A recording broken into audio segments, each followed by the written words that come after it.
Chairman peoples party Bilawal Bhutto Zardari का कहना है कि मुल्क में आमिराना निजाम लाने की कोशिश की गई तो सख्त मुजाहमत करेंगे। हमने एक बार फिर पाकिस्तान को बचाना है। उन्होंने ठट्ठा में योम तशक्कुर के जलसे से खिताब में मजीद कहा है कि एक तरफ अपने आप को मौलाना कहते हैं और मौलाना कहकर झूठ बोलना मजाक है। एक पीर कह रहा है धांधली हुई है, आपको तो हमने 3-4 बार हराया है। मैं 2 सीटों में से 1 सीट छोड़ रहा हूँ, पीर हो या मौलाना आकर मुकाबला कर ले। मुझे कहा गया कि पहले 3 साल हमारा वजीर आजम, फिर अगले 2 साल आप वजीर आजम बन जाएं। मैं इस तरह वजीर आजम नहीं बनना चाहता। Chairman peoples party Bilawal Bhutto Zardari का कहना है कि मुल्क में आमिराना निजाम लाने की कोशिश की तो सख्त मज़ाहमत करेंगे। मजीद उन्होंने क्या कहा, ये देखते हैं।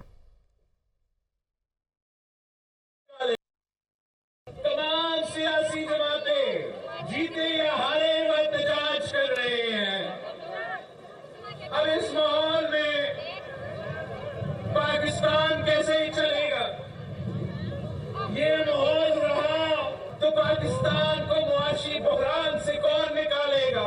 एक तरफ अपने आप को मौलाना कहते हैं, अपने आप को मौलाना कह के फिर इतना ढिठाई से झूठ बोलना मजाक है। दूसरा पीर साहब है, अब ये पीर साहब कह रहा है कि धांधली हुआ। आप मुझे बताएं कहाँ धांधली हुआ पीर साहब? वैसे मैंने 2 सीटें निकाले, वो 2 सीट निकाले तो एक को छोड़ना पड़ेगा। जब एक छोड़ता हूँ 6 महीनों बाद बाई इलेक्शन होगा तो मैं जो शिकायत कर रहे हैं, चाहे वो पीर साहब हो या मौलाना साहब हो, कि एक सीट तो मैं छोड़ रहा हूं ना, तो आए फिर वो छोड़ा हुआ सीट पे मुकाबला करते हैं, देखते हैं कि आपका औकात क्या है। Chairman peoples party Bilawal Bhutto Zardari की गुफ्तगू आपने सुनी। उन्होंने कहा कि मुल्क में आमिराना निजाम लाने की कोशिश की तो सख्त मज़ाहमत करेंगे। हमने एक बार फिर पाकिस्तान को बचाना है। उन्होंने ठट्ठा में योम तशक्कुर के जलसे से खिताब में मजीद ये भी कहा कि एक तरफ अपने आप को मौलाना कहते हैं और मौलाना कहकर झूठ बोलना मजाक है। एक पीर कह रहा है धांधली हुई, आपको तो हमने 3-4 बार हराया है। मैं 2 सीटों में से 1 सीट छोड़ रहा हूँ, पीर हो या मौलाना आकर मुकाबला कर ले। मुझे कहा गया पहले 3 साल हमारा वजीर आजम, फिर अगले 2 साल आप वजीर आजम बन जाए। मैं इस तरह वजीर आजम नहीं बनना चाहता। इसी हवाले से बात करेंगे। मुस्लिम लीग नून के रहनुमा इसहाक डार हमारे साथ मौजूद है। बहुत शुक्रिया इसहाक डार साहब आपके वक्त का। डार साहब कहिएगा, हुकूमत साजी से मुताल्लिक क्या बातचीत चल रही है? बिलावल भुट्टो ने तो कह दिया कि 3 साल वजीर आजम और 2 साल वाला जो फॉर्मूला है वो उनको सूट नहीं कर रहा है। देखिए, बिस्मिल्लाहिर्रहमानिर्रहीम, रसूल करीम। बात यह है कि जो दोनों पॉलिटिकल पार्टीज PMLN और PPP की जो डायलॉग कमेटी है, उसमें यह तय पाया था जी कि हम में से कोई भी रुकन या हमारी जो लीडरशिप भी है वो हम उन तक भी ये पहुंचाएंगे कि जब ये पार्लेज हो रहे हैं उसके दौरान कोई भी बात जो है वो पब्लिकली नहीं की जाएगी, और जब तक ये कोई कंक्लूड नहीं होगा। क्योंकि देखें, जो पार्लेज होते हैं 4 राउंड हो चुके हैं, उनकी तरफ से कई प्रपोजल्स आई होंगी, हमारी तरफ से कई काउंटर प्रपोजल होंगी। इसके बावजूद जो है वो अभी तक फाइनल हतमी शक्ल नहीं हुई। दूसरी बात ये तय पाई थी कि जब ये फाइनल होगी तो एक ही दफा दोनों पार्टीज की तरफ से मुश्तरका एक उसका फिर ऐलान किया जाएगा कि ये हमारी जो है आपस में फाइनल अंडरस्टैंडिंग हुई है। और मीनवाइल हम रोजाना जितनी एक मिनिमम जरूरत होती है वो हम पब्लिक अलामिया जारी कर रहे हैं हर मीटिंग के बाद और फुटेज के साथ।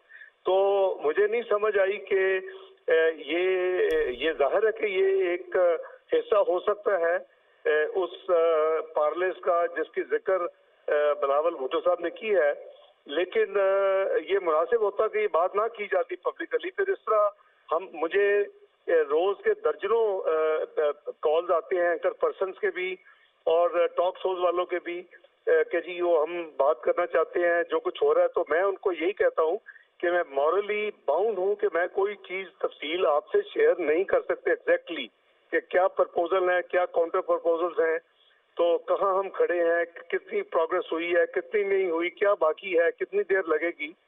तो मेरे लिए सरप्राइज है कि उन्होंने जो स्टेटमेंट दी है ये एक हिस्सा जरूर डिस्कशंस का रहा है, लेकिन इसमें कोई हतमी अभी शक्ल नहीं, यानी फैसला नहीं हुआ कि ये हमें को एक्सेप्टेबल हो। देखें, जितना इस वक्त जो मुल्क के हालात हैं और जो मुल्क की जिस क्वागमायर में फंसा हुआ है, वो तो पीपल्स पार्टी या मुस्लिम लीग नून ने नहीं उसको यहाँ लाके खड़ा किया। मुस्लिम लीग नून ने तो मियां नवाज शरीफ साहब की क़यादत में इसको दुनिया की 24वीं बड़ी मईशत बना के छोड़ा था जुलाई 2017 तक। और उसके साथ साथ पाकिस्तान में कम तरीन 47 साल में महंगाई, 47 साल में कम तरीन बेसिक इंटरेस्ट रेट, 47 साल में एक वन ऑफ दी रेयर 6% से ऊपर growth, highest foreign exchange reserve जो आज भी रिकॉर्ड है, और पाकिस्तान की स्टॉक मार्केट को वहां ले गए जहां की ये दुनिया में 5वीं बेहतरीन और साउथ एशिया में नंबर 1 थी। तो बात ये है जी कि वो 24वीं मईशत को प्रोजेक्ट 2011 ने तबाह करके रख दिया, और एक कॉन्स्पिरेसी, एक धरना 2014 में, उसके दूसरे धरना, तीसरा धरना, और उसके बाद फिर डॉन ड्रामा, पनामा ड्रामा, और उसके नतीजे में 2018 में ला के एक खिलाड़ी को इम्पोज कर दिया गया, और उसके नतीजे में पाकिस्तान की 24वीं मईशत 47वीं बन गई। हमें ये है हालात जिसके यानी पराये में हमें सारी चीज को देखनी चाहिए। दोनों पार्टीज की लीडरशिप इस पर सिंसियर है कि जी इस मुल्क को इस भंवर से निकालना है, ये मिलकर ही निकाला जाएगा। मियां नवाज शरीफ साहब ने 21 अक्टूबर को मीनार पाकिस्तान में कह दिया था कि ये जो पाकिस्तान के इस वक्त इतनी गहरे यानी बादल छाए हुए हैं और जितनी बुरी हालत है, उसको हमने मिलके एज ए नेशन हमने इसको बाहर निकालना है। तो मैं समझता हूँ कि उसी स्पिरिट में ये डायलॉग जारी है, हमारी दूसरी पार्टियों से भी बातचीत जारी है, और कल हमारे उनसे भी पार्लेज हैं। तो ये एक प्रोसेस है, होपफुली अगले चंद दिन में ये मुकम्मल हो जाएगा जी। लेकिन डॉक्टर साहब, हुकूमत साजी के लिए हतमी शक्ल कब तक मुमकिन हो सकती है, क्योंकि सूरत हाल देखें तो अनयूजुअल सिचुएशन में मुल्क 8 फरवरी के बाद से अब तक। देखिए, आपके आइन जो है वो आपको 21 दिन देता है असेंबली के कॉल करने के लिए।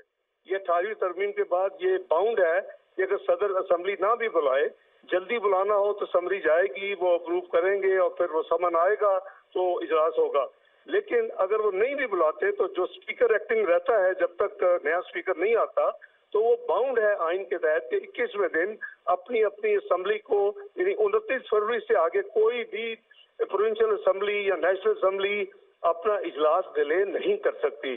तो उस दिन लोग हलफ लेंगे। लेकिन मुझे उम्मीद है, आपने देखा कि पंजाब का गालबन अगले फ्राइडे तक सारा प्रोसेस होने का इम्कान है 23 तारीख को, और मेरा ख्याल है कि उससे 2-4 रोज के अंदर ये नेशनल असेंबली भी, और चंद दिन पहले या बाद बाकी भी तीनों सूबाई असेंबलियां अपना अपना प्रोसेस शुरू कर देंगे जी। ठीक है, बहुत शुक्रिया इसहाक डार साहब, बहुत शुक्रिया दुनिया न्यूज़ को वक्त देने के लिए।